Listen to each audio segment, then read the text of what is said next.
Je me suis posé des questions récemment. Ça veut dire que s'il y a une infinité d'univers parallèles, ça veut dire que dans un univers, je suis plus intelligente que Stephen Hawking? Si la poule est arrivée en premier, mais la poule est arrivée de où? Ça veut dire que c'est l'œuf qui est arrivé en premier. Mais c'est qui l'a pondu, l'œuf? C'est la poule? En tout cas. Même si mon film était bon, là, je suis pas mal sûre que les esprits, ça existe pas. Mais... imagine si ça existe.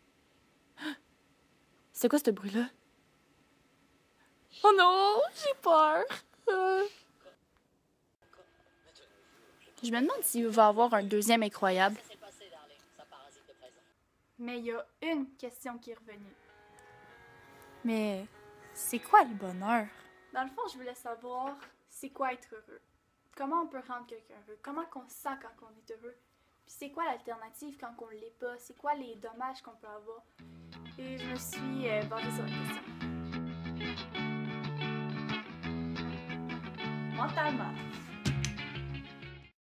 C'est peut-être difficile à croire, mais notre cerveau n'apprécie que 4 choses. La dopamine, la sérotonine, l'oxytocine et l'endorphine. Le but des neurotransmetteurs, c'est de nous faire sentir bien. Ça serait bien s'ils pouvaient apparaître tout le temps, mais ça marche pas comme ça. Chaque neurotransmetteur a un boulot à faire.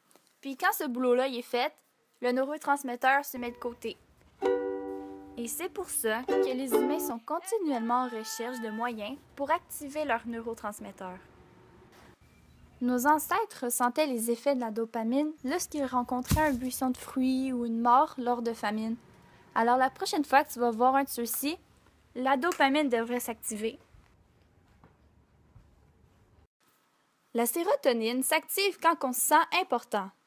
Isis, est-ce que tu irais faire le lave-vaisselle, s'il te plaît?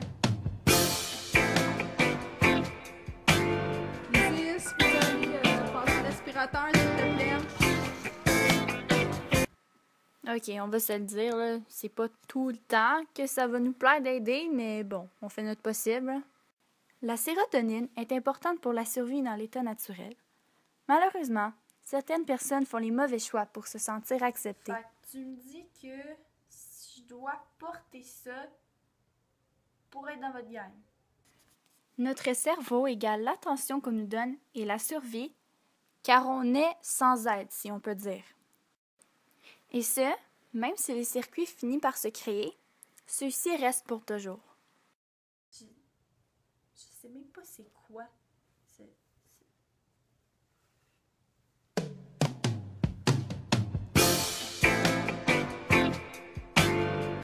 L'oxytocine procure le sentiment de confiance. Quand tu es avec quelqu'un en qui tu as confiance, tu te sens bien. Entre autres, l'oxytocine existe pour avoir des liens sociaux qui sont primordiaux à la survie.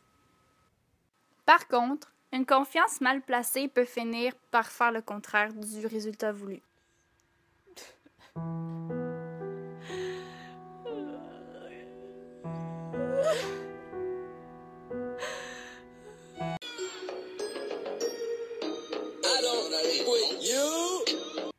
Tu peux stimuler l'oxytocine en te concentrant sur les gens en qui tu crois plutôt qu'aux gens plus ou moins fiables. L'endorphine est une drogue naturellement sécrétée par le cerveau pour masquer partiellement la douleur physique.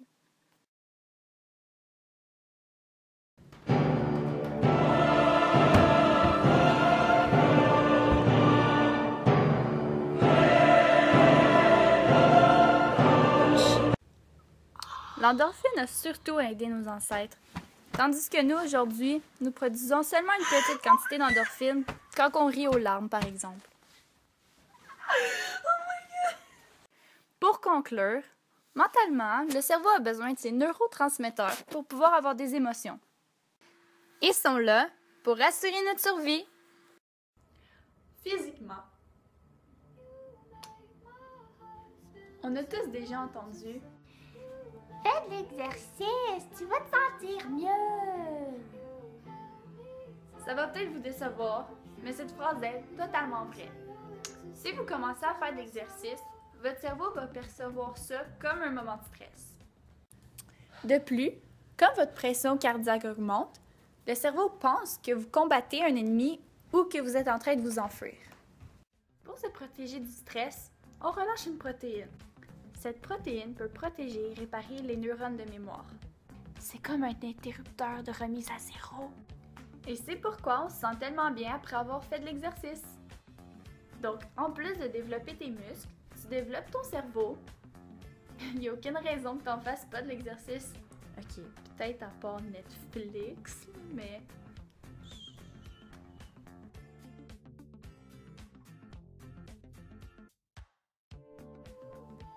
Vrai, mais faux aussi. Je m'explique. C'est clair que l'argent n'achète pas le bonheur, mais on va se le dire. Pleurer dans une Lamborghini ou pleurer dans une boîte de carton, c'est vraiment pas la même chose. L'idéal, c'est d'avoir assez d'argent pour subvenir à ses besoins. Puis ça, bien sûr, ça dépend dans quel pays tu habites. Par exemple, au Mexique, c'est un pays où est-ce que personne meurt de faim et que l'indice de bonheur est très élevé comparé aux autres pays.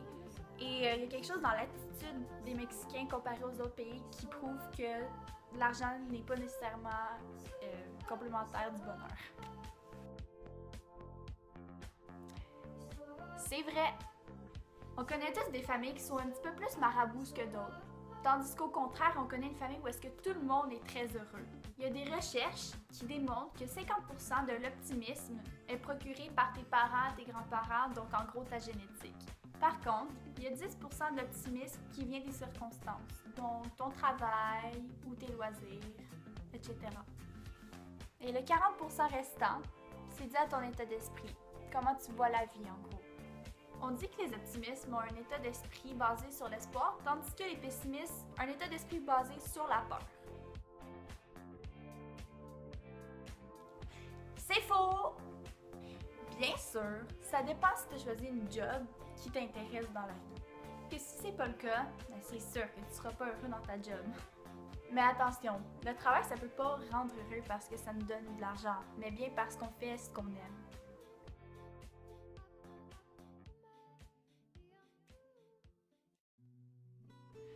C'est très relatif. L'idée générale du bonheur change souvent d'un pays à l'autre. J'ai remarqué que les pays les plus démunis ont souvent mentionné le bonheur par rapport à l'agriculture, à la santé et à l'éducation, tandis que les pays les plus développés, comme le Canada par exemple, font souvent mention du bonheur à être aimé, au succès ou à la chance. Mais la réponse qui est revenue le plus souvent, c'est la satisfaction et l'amour. Donc en gros la famille, les amis, notre mari, notre femme.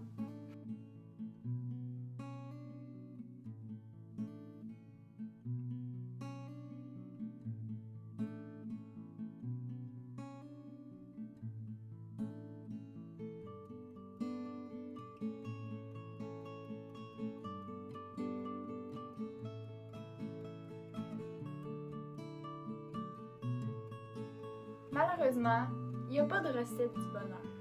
Et c'est pour ça qu'en tant qu'humain, on a la responsabilité de se rendre heureux. Je sais qu'est-ce que vous vous dites. C'est facile à dire. Oui, c'est facile à dire. Et oui, c'est facile à faire.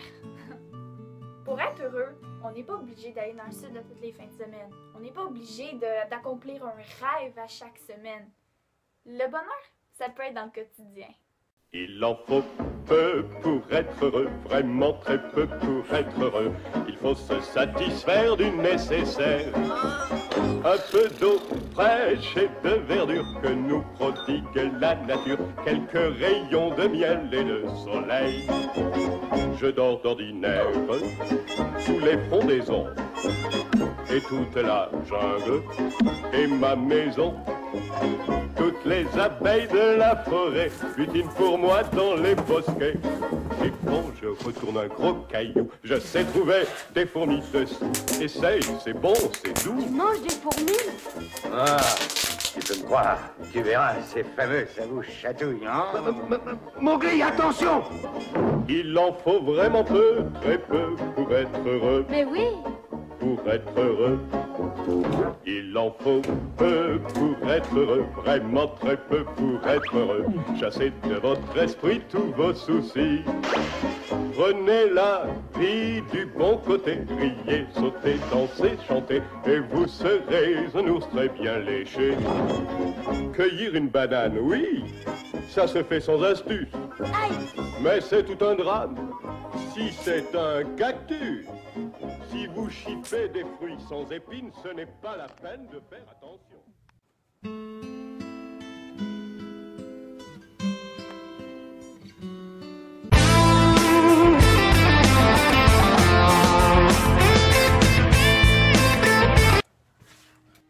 Donc, tu veux être heureux?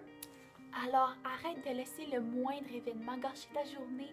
Si jamais tu es stressé, demande-toi, est-ce que ça va m'affecter d'ici un an? Si oui, fais quelque chose, demande de l'aide.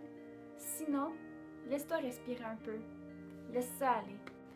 Si tu es tanné de la routine, fais quelque chose de spontané, aide quelqu'un. Surprenamment, tu vas voir à quel point donner, c'est 1000 fois mieux que recevoir. Surtout, plains-toi pas que tu te sens seul quand tu es entouré de gens qui t'aiment. Apprécie-les, sois reconnaissant. Oublie tout le drame qui te ronge. Prends des risques. Laisse-toi être heureux, parce que, oh que oui, tu le mérites.